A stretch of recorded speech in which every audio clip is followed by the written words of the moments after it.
How to dissolve tree stumps. A tree stump on your property can be both unsightly and dangerous. Without any intervention, a tree stump will eventually rot. This process may take many years to happen naturally. There are a few things you can do to speed up the process.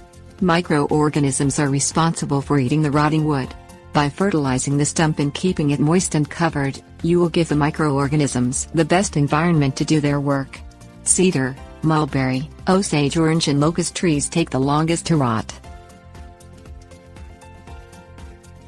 Things you will need: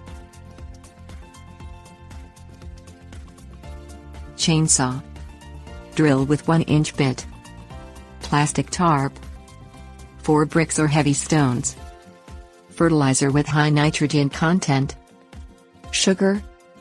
Place the chainsaw on the side of the tree stump as close to the ground as possible. Cut across the tree stump, removing as much of the top of the stump as you can. Drill holes into the stump using a drill with a 1-inch drill bit. Each hole should be at least 3 to 4 inches deep. Drill as many holes as the stump size allows. Each hole exposes a larger area of wood to the microorganisms that will eventually decompose the wood. Apply the fertilizer over the stump at the manufacturer's recommended strength. Do not use fertilizer at a stronger than recommended strength.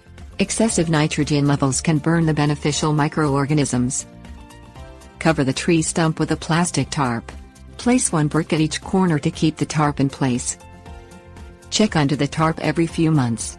You will notice the stump decaying. After 1 year, sprinkle a thin layer of sugar over the stump to feed the microorganisms.